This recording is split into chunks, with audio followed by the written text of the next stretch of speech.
नमस्कार। आज हम एक विशेष और महत्वपूर्ण विषय पर चर्चा करेंगे।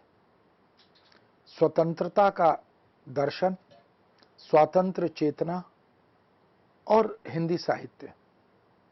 जब हम स्वतंत्रता की बात करते हैं तो स्वाभाविक है कि हर जीव, जंतु, पशु, पक्षी और प्राकृतिक तमाम उपादान, उपकरण, उन सब पर यदि हम दृष्टि डालें तो हम अनुमान लगा सकते हैं कि स्वतंत्रता का महत्व क्या है। खुले मुक्त गगन के नीचे गौरैया का, चिड़िया का चहचहाना, मुक्त गगन में विचरण करना, इस अनुभूति को अभिव्यक्त करना कठिन है। इसलिए आजादी एक दुर्लभ उपलब्धि है। स्वातंत्र्य चेतना या बोध, यह ईश्वर निर्मित प्रत्येक जीव का आजादी से प्राप्त, बल्कि जन्म से प्राप्त वह अधिकार है जिस पर उसे गर्व होता है। हम जानते हैं कि हमारे देश की आजादी 15 अगस्त के दिन घोषित हुई। 15 अगस्त को हम स्वतंत्रता दिवस के रूप में एक राष्ट्रीय पर्व, एक राष्ट्रीय उत्सव के रूप में आयोजित करते हैं। इसका मनोविज्ञान हमारा ध्यान इसी तरफ आकृष्ट करता है कि पराधीन व्यक्ति की वेदना, उसकी पीड़ा, यदि हम उसको देखें तो हम आज़ादी के या स्वतंत्रता के महत्व को समझ सकते हैं। हम 75 वर्ष की आज़ादी से अधिक समय निकाल चुके हैं, यानी आज़ादी का अमृतोत्सव काल भी हमने देखा, विधिवत हर्षोल्लास के साथ उसे जिया, उसका आनंद लिया। इस बात का उल्लेख महाकवि तुलसीदास ने प्रसंग से रामचरितमानस में किया। नारी की परतंत्रता को देखकर, पर निर्भरता को देखकर, उसकी जीवन शैली को देखकर तुलसी लिखते हैं, कत विधि सृजी नारी जग माही, पराधीन सपनेहु सुख नाही। इस कथन से भी यह बात सिद्ध होती है कि कोई भी व्यक्ति, जीव यदि पराधीन है, परतंत्र है, किसी दूसरे की गुलामी कर रहा है तो उसका जीवन बड़ा दुष्कर है। उसका जीवन नैसर्गिक जीवन शैली से कोसों दूर चला जाता है। वह पर संकेतों पर विचरण और आचरण करता है जो उसके लिए अत्यंत कष्टप्रद भी होता है। हम जानते हैं कि हमने लंबी गुलामी, परतंत्रता देखी है। हालांकि यह एक अलग पक्ष है कि शासकों ने जब हम पर शासन किया तो हमने उन्हें चैन से बैठने नहीं दिया। हम मुखर रूप से यह कह नहीं सकते कि हमने कितने वर्ष की गुलामी देखी, लेकिन यह तो ऐतिहासिक सत्य है कि मुगलों ने हम पर शासन किया, उसके बाद अंग्रेज़ों ने हम पर शासन किया, हमारी आज़ादी पर प्रश्न चिन्ह लगाए, हमें अपने नियमों, अपने कानून, अपने अनुशासन में चलने के लिए बाध्य भी किया। हमारी संस्कृति, हमारी भौगोलिकता, हमारे मूल्य, हमारे साहित्य, हमारे पूजा स्थल आदि पर अनेक बंधन लगाए, लेकिन इस सब के बाद भी स्वतंत्रता सेनानियों ने, राष्ट्र प्रेमियों ने, देशभक्तों ने उन आतताइयों का मुकाबला किया, उनसे संघर्ष किया और अपने देश की अस्मिता को, अपने देश की संस्कृति को बचाने के लिए जो भी कुछ कुर्बान करना पड़ा, बलिदान देना पड़ा, वो दिया। इसीलिए ये कहा भी गया, कुछ बात है कि हस्ती मिटती नहीं हमारी। जब पूरा विश्व यदि हमारा शत्रु बन जाए तो भी ये भारत की भूमि में, भारत की जलवायु में, यहाँ के जल में वह एक प्राणत्व है जिसका संचार निश्चित रूप से चहुमुखी, बहुमुखी जन सामान्य के आचरण और व्यवहार में हम देख सकते हैं। भारतेंदु हरिश्चंद्र आधुनिक युग के प्रणेता हैं और प्रथम जो चरण है उसके प्रतिनिधि कवि और गद्यकार भी हैं। वो तो स्पष्ट लिखते हैं, अंग्रेज राज सुख साज सजे सब भारी, पै धन विदेश चली जात यह अति ख्वारी। कहते हैं कि यथा राजा तथा प्रजा, शासक अंग्रेज थे, इसलिए भारत की संपदा, जिसे सोने की चिड़िया कहा जाता था, जिसे दूध की नदियों वाला देश कहा जाता था, जो विश्व गुरु माना जाता था, उसे आतताइयों ने, हम पर काबिज सत्ताधारियों ने भरपूर लूटा। हमारा धन, हमारी संपदा उसे विदेशों में भेज दिया और यह पीड़ा, यह वेदना एक कसक की तरह हमारे रचनाकारों के, हमारे कवियों के मन में कसकती है। इसलिए भारतेंदु यह भी कहते हैं, सबके ऊपर टिक्कस की आफत आई, हाहा भारत दुर्दशा न देखी जाई। ये टिक्कस जो है ये टैक्स है। अनेक प्रकार के टैक्स मुगल शासकों ने भी लगाए और अंग्रेजों ने भी लगाए। यहाँ के गरीब, यहाँ के किसान, हमारे देश के मजदूर, हमारे देश के मेहनत मशक्कत करने वाले देश के नागरिक, वो इन विदेशी कानूनों में, इन प्रावधानों में पिसते रहे। इसलिए हमारे कवियों और लेखकों ने, चाहे वो द्विवेदी युग, छायावाद युग, प्रगतिवाद, प्रयोगवाद हो, मध्यकाल में, मध्यकालीन भारत में जब मुगल शासक हम पर काबिज थे, तो महाकवि भूषण हो, सूदन हो, गोरेलाल हो, गुरु गोविंद सिंह हो, इन सब ने, पद्माकर हो, जब जब अवसर आया इन्होंने राष्ट्रभक्ति के गीत गाए, देश की स्वातंत्र चेतना का शंखनाद किया, मुगलों को ललकारा, हम पर काबिज जो आतताई विदेशी शक्तियां थीं उनका डटकर मुकाबला किया। महावीर प्रसाद द्विवेदी युग में नाथुराम शर्मा शंकर, जिनका शंकर सर्वस्व बड़ी प्रसिद्ध रचना है, उन्होंने लिखा, देशभक्त वीरों मरने से नेक नहीं डरना होगा, प्राणों का बलिदान देश की वेदी पर करना होगा। ये एक प्रकार का आह्वान है। यह देश के स्वतंत्रता सेनानियों को, देशभक्तों को खुला निमंत्रण, खुला आमंत्रण है। एक तरफ हमारे कवि यह भी बोध कराते हैं कि यह देश बहुत ही मधुमेह देश है। यहाँ की संस्कृति, यहाँ की वैचारिकता, यह अनजान लोगों का, उनका भी आश्रय स्थल बनती है। इसलिए महाकवि प्रसाद ने तो लिखा, अरुण यह मधुमेह देश हमारा, जहां पहुंच अनजान क्षितिज को मिलता एक सहारा।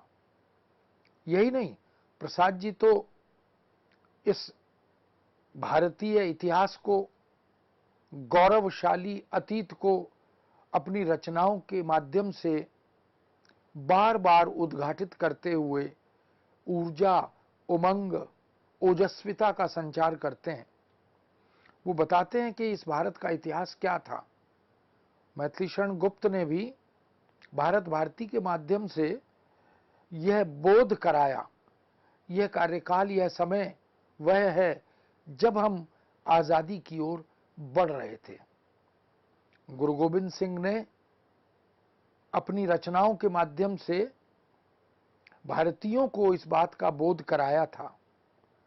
और वरदेहु सिवा शुभ कर्मन ते कबहू न टरो, जब आयु की औधि निदान बने, तो युद्ध में ही वो अपने प्राण त्यागने की कामना उस शक्ति से करते हैं कि देश की रक्षा के लिए पीठ दिखाकर मैदान से ना भागना पड़े। ये जो चेतना है, ये वास्तव में भारतीय मानस में युग युगांतर से विद्यमान रही है। इसलिए प्रसाद ने अपने नाटकों में, अपनी कहानियों में, बहुत सी कहानियों में उन्होंने इस स्वातंत्र चेतना का बिगुल बजाया है। ऐसे अनेक रचनाकार हैं भारतेंदु युग और द्विवेदी युग में। स्वयं महावीर प्रसाद द्विवेदी ने भी आजादी के महत्व को रेखांकित किया। चंद्रगुप्त में तो प्रसाद जी लिखते ही हैं, हिमाद्रि तुंग श्रृंग से प्रबुद्ध शुद्ध भारती, स्वयं प्रभा समुज्वला स्वतंत्रता पुकारती, अमर्त्य वीर पुत्र हो दृढ़ प्रतिज्ञ बढ़े चलो, बढ़े चलो, बढ़े चलो। ये जो बोध है, यह जो चेतना है, ये आजादी के महत्व को रेखांकित करती है।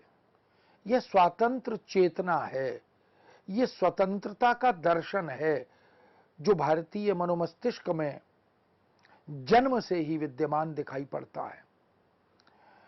माखनलाल चतुर्वेदी तो छायावाद के बाद के समय में उनका अवतरण होता है। वो तो स्वतंत्र चेतना के धधकते हुए ज्वालामुखी की तरह अपनी कविताओं के माध्यम से उपस्थित होते हैं।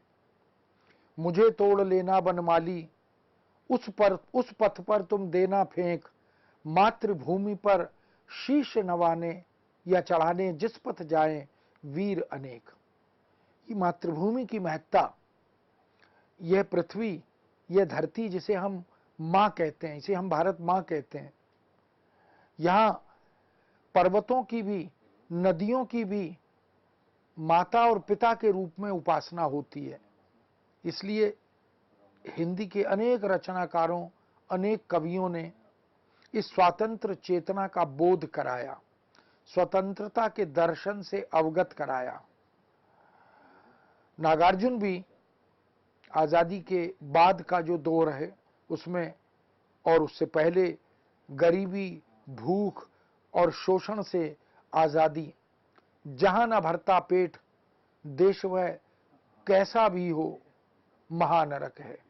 यह भी एक आह्वान है कि अगर इस देश के नागरिकों को भूख से संघर्ष करना पड़ रहा है, शोषण उनका हो रहा है, तो वो एक प्रकार से उन्हें भी आमंत्रित करते हैं कि उठो, जागो, इस देश को जो स्वर्ग है इसे पुनः स्वर्ग बनाने की आवश्यकता है। इसी तरह अंधा युग में धर्मवीर भारती, जिन्होंने पूरा कथा, महाभारत की कथा को आधार बनाया और एक बहुत ही लोकप्रिय और सार्थक नाटक का सृजन किया, वो कहते हैं, पर एक तत्व है बीज रूप स्थित मन में, साहस में, स्वतंत्रता में, नूतन सृजन में। ये जो बीज है, ये वास्तव में एक धरोहर है, एक विरासत है भारतीय नागरिकों की, जिसे वो सदा सर्वदा संजोकर, संभाल कर रखना भी चाहते हैं, उसका संरक्षण भी करना चाहते हैं, उसे पल्लवित पुष्पित भी करना चाहते हैं। इसलिए राष्ट्र राष्ट्र की राजधानी है, राष्ट्र राष्ट्र का राष्ट्र गीत है, राष्ट्र राष्ट्र का संविधान है, राष्ट्र राष्ट्र का राष्ट्र केतु है। हिंदी हमारी राष्ट्रवाणी है, हम एक चित्त हैं, हम कटिबद्ध हैं, हम एक कंठ हों करेंगे नारा, राष्ट्र भारती हिंदी की जय हो। तो ये जो स्वतंत्रता है, ये भाषा की स्वतंत्रता भी है, यह पर्व उत्सव मनाने की और धर्म के अनुसरण की स्वतंत्रता भी है। इस प्रकार से आजादी के आयाम, उसके उद्देश्य जब हम उन पर दृष्टि डालें तो हमारे कवियों ने, हमारे लेखकों ने, हमारे समाज सुधारकों ने, हमारे स्वतंत्रता सेनानियों ने, हमारे राष्ट्र प्रहरियों ने स्वतंत्रता के उद्देश्यों को रेखांकित किया और हम सब का ध्यान आकृष्ट करते हुए हमें बताया कि सांस्कृतिक राष्ट्रवाद की शिक्षा यदि सबको सुलभ होती है तो वही आजादी का वास्तविक अर्थ है। यानी हम जिस राष्ट्र की परिकल्पना करते हैं वह संस्कृति से ओतप्रोत राष्ट्र है। भारत की संस्कृति दुनिया की समस्त देशों की संस्कृतियों से विलक्षण, सर्वोच्च, सर्वोपरि संस्कृति है। इसीलिए ये वसुधा को कुटुंब मानने वाला देश है। वसुधैव कुटुंबकम की भावना इस संस्कृति का मूल मंत्र है। यहाँ अभेद जीवन शैली, अद्वैत दर्शन से चालित जीवन पद्धति, इसकी पक्षधरता की जाती है। स्वाधीनता संग्राम में हिंदी के अनेक साहित्यकारों की भूमिका का उद्घाटन बार बार उनकी रचनाओं, उनके पात्रों के माध्यम से यदि किया जाता है तो वह भी स्वतंत्रता का एक उद्देश्य होता है। कविता, कहानी, नाटक, उपन्यास, रेखाचित्र, डायरी, जीवनी, इन सब को यदि हम देखें तो इस बात के प्रमाण हैं कि हमारे रचनाकारों ने, हमारे साहित्यकारों ने देशवासियों को समय समय पर न केवल जागृत किया, न केवल उनके मनोमस्तिष्क में उत्साह और उमंग के बीज का वपन किया, बल्कि वह जो बड़ी दुर्लभ आजादी हमें प्राप्त हुई उसे बचाकर, उसे संजोकर रखने का आह्वान भी किया। हम लाए हैं तूफान से कश्ती निकालकर, इस देश को रखना मेरे बच्चों संभाल कर। ये जो बोध है, ये हमारे फिल्मी गानों में, सिनेमाई गीतों में, कविताओं में, गीतों गजलों में, या क्षेत्रीय स्तर पर या राज्य के स्तर पर जो भारत की अन्य अनेक प्रचलित भाषाएं हैं उन सब में देखें, सब ने आजादी के महत्व को, आजादी के मनोविज्ञान को, आजादी के दर्शन को रेखांकित किया। प्राचीन साहित्य हो या मध्यकालीन साहित्य, आधुनिक साहित्य हो या अद्यतन साहित्य, संस्कृत का साहित्य हो या पाली प्राकृत अपभ्रंश का साहित्य, और अनेक भारतीय भाषाओं का साहित्य। बंगाल में भी स्वतंत्रता सेनानी और उनका गुणगान करने वाले कवियों की कमी नहीं थी। इसलिए जनगण मन भी बंगाल से पैदा हुआ और वंदे मातरम और तमाम दूसरे राष्ट्रभक्ति के गीत वह भी वहीं से जन्म लेते हैं। मित्रों, चाहे महाराष्ट्र हो, चाहे गुजरात हो, चाहे राजस्थान हो, पंजाब हो, उत्तर प्रदेश हो, हिमाचल हो, कश्मीर हो, इस देश के सभी राज्यों में देश की मातृभूमि की रक्षा के लिए प्राण न्यौछावर करने वाले बहुत से स्वतंत्रता सेनानी जो मृत्यु का वरण करते हैं लेकिन गुलामी को स्वीकार नहीं करना चाहते। इसलिए चंडी चरित में तो गुरु गोविंद सिंह कहते ही हैं, शिवा से, माँ पार्वती से, शक्ति से वो याचना करते हैं कि मुझे ऐसी शक्ति, ऐसा आशीष दो कि मैं जीवन भर शुभ कर्म करूं। माँ भारती के लिए, धरती के लिए, भारत के लिए वो खुद भी अपने बच्चों तक को बलिदान करने को प्रस्तुत हैं। उन्होंने अपने बच्चों का भी बलिदान किया, उनके पिता ने भी बलिदान दिया, वो स्वयं भी योद्धा बनकर इस देश की रक्षा के लिए प्रस्तुत रहे। तो कवि लेखनी ही नहीं, तलवार के साथ इस देश की रक्षा के लिए उपस्थित होते हैं। भारतेंदु हरिश्चंद्र हों या महाकवि भूषण हों, जिन्होंने छत्रपति शिवाजी के दरबार में रहकर उनके साथ उनके युद्धों में सहभागिता की, तलवार उठाई और औरंगजेब को और मुगल शासकों को उन्होंने अपनी लेखनी से नाकों चने चबवाए। सूदन, गोरेलाल, पद्माकर, गुरु गोविंद सिंह, माखनलाल चतुर्वेदी, सोहनलाल द्विवेदी, सुभद्रा कुमारी चौहान, खूब लड़ी मर्दानी, वो तो झांसी वाली रानी थी, बुंदेले हरबोलों के मुंह हमने सुनी कहानी थी। ऐसी अनेक कविताएं हमें याद हैं। राम नरेश त्रिपाठी, कविवर हंस, हरिवंश राय बच्चन, जयशंकर प्रसाद, जो बार बार हमें आज़ादी का उद्बोधन प्रस्तुत करते हैं, हिमाद्रि तुंग सिंह से प्रबुद्ध शुद्ध भारती का गायन करते और करवाते हैं। सूर्यकांत त्रिपाठी निराला, सुमित्रानंदन पंत, रामधारी सिंह दिनकर, प्रेमचंद, अज्ञे, यशपाल, वृंदावन लाल वर्मा, निरंकार देव सिंह, सुरेश नीरव, क्षेमचंद्र सुमन, मधुर शास्त्री, द्वारिका प्रसाद त्रिपाठी, गया प्रसाद शुक्ल सनेही, श्यामलाल पार्षद, राम अवतार त्यागी, चिरंजीत, गोपाल सिंह नेपाली, गोपाल प्रसाद व्यास, शिव मंगल सिंह सुमन, आरती प्रसाद सिंह और राम प्रसाद बिस्मिल, गिरिजा कुमार माथुर, नरेंद्र शर्मा, रविन्द्रनाथ टैगोर, बंकिम चंद्र चटर्जी, कविवर प्रदीप, रामेश्वर दयाल दुबे, ऐसे अनेक रचनाकार जो मंच पर भी कविता करते हैं तो आज़ादी का उद्घोष प्रस्तुत करते हैं।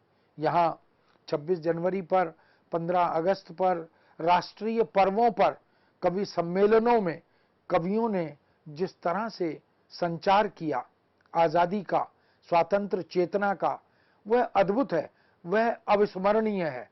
रामेश्वर दयाल दुबे, स्वतंत्रता हमारा जन्म सिद्ध अधिकार है, तिलक इस बात का उद्घोष करते हैं। अंग्रेजों ने 82 देशों को पराधीन किया, यह बर्बरता थी उनकी, उसी शोषण वृत्ति के विरुद्ध स्वर बुलंदी यह स्वतंत्रता सेनानियों ने समय समय पर की है। किसी की आज़ादी का हनन यह अपराध है। 2000 वर्षों से संघर्ष चलता रहा, हमारे यहाँ इतिहास साक्षी है, लेकिन भारतीय जनमानस ने, यहाँ के निवासी और नागरिकों ने कभी हार नहीं मानी।